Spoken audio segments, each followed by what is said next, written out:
I'm Stephen Payne. I've met some of you before. I'm originally a maths teacher, but now I do workshops with students and professional learning with staff on different things to do with ICT and digital learning. And I thought what I'd look at today was something called Little Bits, which, coming to think about it, they're so little, it's not very good to show. So I've got a couple of videos and some pictures for you, and then hopefully something marvellous at the end of the presentation. So has anyone here used Little Bits? Okay, so a couple of people. All the government schools, all the primary schools are getting some kits of Little Bits later next term. And really, Little Bits are an electronic a course for learning electronics. You get lots of different little bits. So for example, I've got some power, I've attached a button, and then I attach a light, and they're magnetic, so if I try and put them in the wrong way round, it won't work. So it's really easy to put things together, and hopefully if I turn this on and press the button, the light comes on. Fantastic. If I then put a buzzer there, what I would recommend is when you get one of these kits, you might want to hide the buzzers because they're really annoying. But when I press the button, the buzzer comes on. You've got 5 or 6 of those going off, it can get quite noisy. But you've got a bunch of different inputs, and they're all pink. So inputs are pink. So I've got a slider here, and what this allows me to do is change the volume.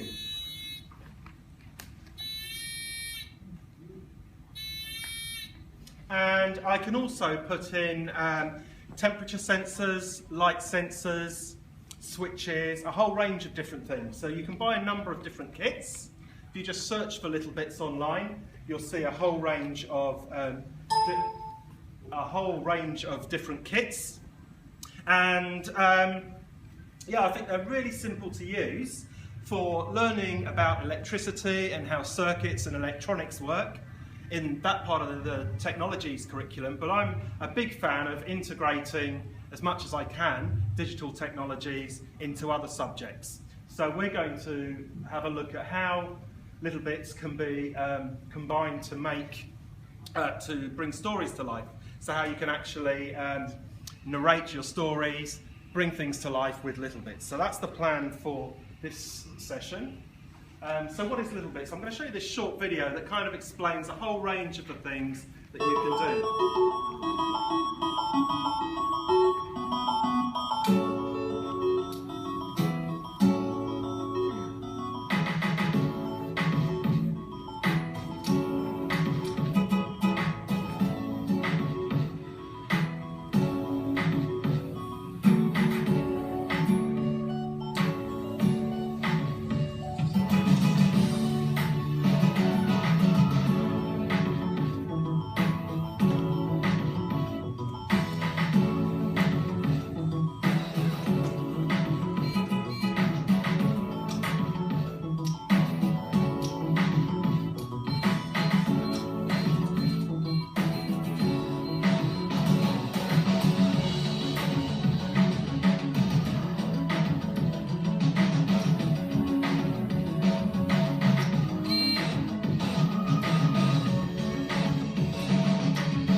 Sorry, you were getting into that. I clicked this by mistake.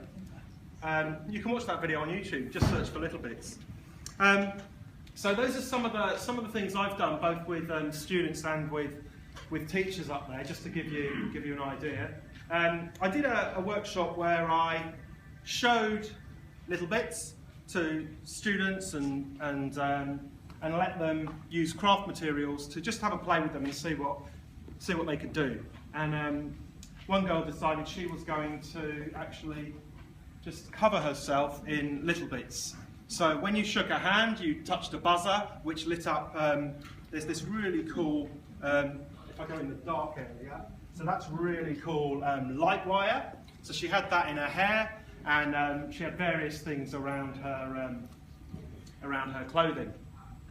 A couple of the other things there, there are some really, you can get into some really good electronics with Little Bits, as well as buying basic kits, and I've got this one called a STEAM student kit that has sort of all the main modules. It's got motors, so you can make wheels and lights, and things like inverters, so you can have, when you touch one button, something turns on and something goes off, so you can actually plan out what you're doing and make something quite effective. And so this, the third one along there is actually a monster that senses sound.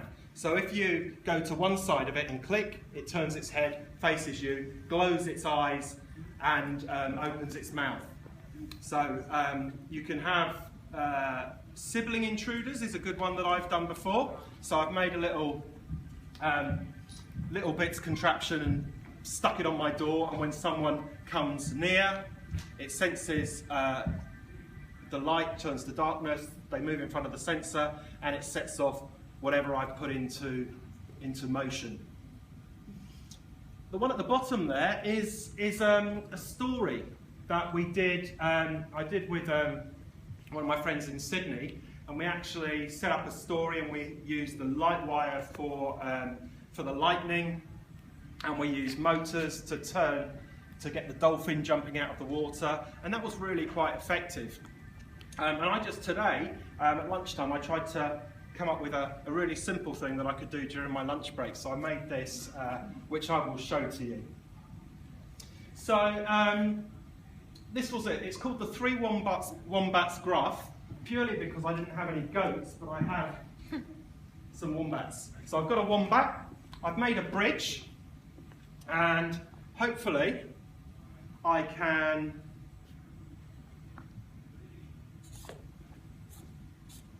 okay, so I've got just a simple little servo motor to represent the waves.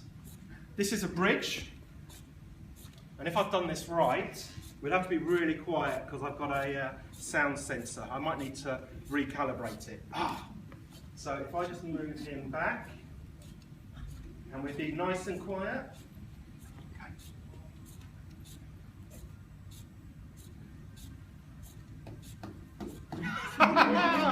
It was quite quick, but when my Wombat Gruff hit the top of the box, it hit the sound sensor at the bottom, which moved this. What do I call this? A troll, which I just put on a popsicle stick, and I just attached him to a servo. So really simple to do. So in the back I've just stuck a whole bunch of electronics together, and I haven't done anything particularly difficult. I've made a slider so I can make the waves go faster or slower.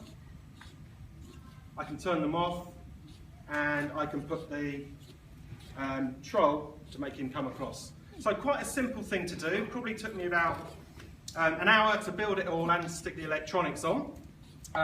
So that is my Three Wombats Gruff. I only had one wombat as well. So, that was me. In case it didn't work, I tried it at home today. 4 seconds video, and there's my little Three Wombats Gruff. So if I had more time, I would probably, well, I'll turn him off now because he's not doing much. But if I had more time, I might add some lightning, and I might add some sound effects, and I might have some a dolphin jumping across and that sort of thing. So I think really simple. I'm just telling a really simple story here, and I'm bringing it to life with electronics. But also you can use it in other areas of the curriculum. So I've used this in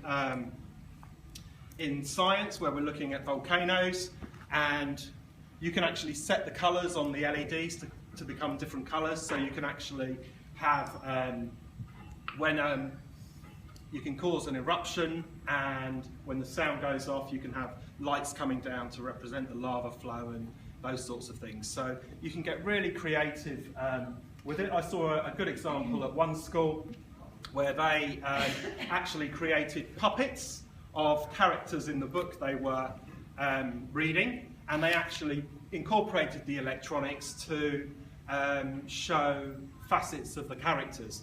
So they had red eyes for the angry people, and they had there's a fan you can get as well. So they had people's golden hair flowing for the pretty ladies in the story, and all those sorts of things. So you can get quite creative, and the website is fantastic. Search for Little Bits, loads of curriculum examples. Thank you.